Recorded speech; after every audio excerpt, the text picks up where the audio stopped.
இன்றைக்கி நம்ம bachelor special pressure cooker mutton biryani எப்படி செய்கிறதுன்ட்டு பார்க்க போகிறோம். ஃபஸ்ட்டு ஒரு பேனில் 1 கேஜி நீட்டாக வாஷ் பண்ண மட்டன் பீசஸ் ஆட் பண்ணிக்கோங்க. அதில் ஒரு ஸ்பூன் மிளகா பொடி, மஞ்சள் பொடி, உப்பு, இஞ்சி பூண்டு பேஸ்ட்டு, 4 ஸ்பூன் தயிர் ஆட் பண்ணிட்டு ரொட்டி நல்லா மிக்ஸ் பண்ணிட்டு 30 மினிட்ஸ் மேரினேட் பண்ணிக்கோங்க. இப்போ ஸ்டவ் ஆன் பண்ணிட்டு ஒரு ப்ரெஷர் குக்கர் வச்சுட்டு 4 ஸ்பூன் எண்ணெய் ஆட் பண்ணிட்டு கொஞ்சம் ஹீட் ஆனதுக்கப்புறமா 30 நிமிஷம் மேரினேட் பண்ண மட்டன் பீசஸ் இதில் ஆட் பண்ணிட்டு ஒரு 5 மினிட்ஸ் நல்லா ஃப்ரை பண்ணிக்கோங்க. அதுக்கப்புறமா 4 கிளாஸஸ் தண்ணி ஆட் பண்ணிட்டு ஒரு நல்லா மிக்ஸ் பண்ணிட்டு ப்ரெஷர் குக்கர் மூடி வச்சு க்ளோஸ் பண்ணிட்டு 7 விசில் வர வரைக்கும் குக் பண்ணிவிட்டு பக்கத்தில் வச்சுக்கோங்க. இப்போ மறுபடியும் ஸ்டவ் ஆன் பண்ணிட்டு ப்ரெஷர் குக்கர் வச்சுட்டு 2 ஸ்பூன் எண்ணெய், 2 ஸ்பூன் கீ ஆட் பண்ணிட்டு கொஞ்சம் சூடானதுக்கப்புறமா ஹோல் பிரியாணி ஸ்பைசஸ் கொஞ்சம் ஆட் பண்ணிக்கோங்க. அப்புறமா 2 வெங்காயம், 4 பச்சை மிளகா, 2 தக்காளி, 1 ஸ்பூன் இஞ்சி பூண்டு பேஸ்ட் ஆட் பண்ணிட்டு ஒரு 2-3 மினிட்ஸ் நல்லா வதக்கிக்கோங்க. அதுக்கப்புறமா கொஞ்சமாக புதினா, கொஞ்சமாக கொத்தமல்லி ஆட் பண்ணிவிட்டு ஒரு 1 மினிட் நல்லா ஃப்ரை பண்ணிக்கோங்க.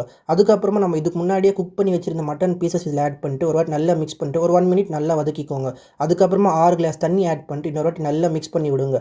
இப்போ ஒரு ஸ்பூன் கல்லுப்பு ஆட் பண்ணிக்கோங்க. அதுக்கப்புறமா 30 மினிட்ஸ் ஊற வச்சுருந்த சீரக சாம்பார் ரைஸ் இதில் ஆட் பண்ணிட்டு ஒரு வாட்டி நல்லா மிக்ஸ் பண்ணிவிட்டு ஃபைனலாக ஹாஃப் லெமன் ஜூஸ் இதில் ஸ்க்வீஸ் பண்ணிவிட்டு ஒரு 5 மினிட்ஸ் குக் பண்ணிட்டு ப்ரெஷர் குக்கர் மூடி வச்சு க்ளோஸ் பண்ணிட்டு மீடியம் ஃப்ளேம்லேயே 2 விசில் வர வரைக்கும் குக் பண்ணிட்டு ஸ்டவ் ஆஃப் பண்ணிட்டு ஒரு 10 நிமிஷத்துக்கு அப்புறமா ஓப்பன் பண்ணி பார்த்தீங்கன்னா ஒரு சூப்பரான மட்டன் பிரியாணி ரெடி.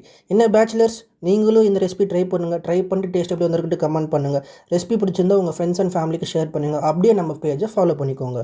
டடா பாய், see you soon in another recipe video. Yours Tejas Kitchen Tamil.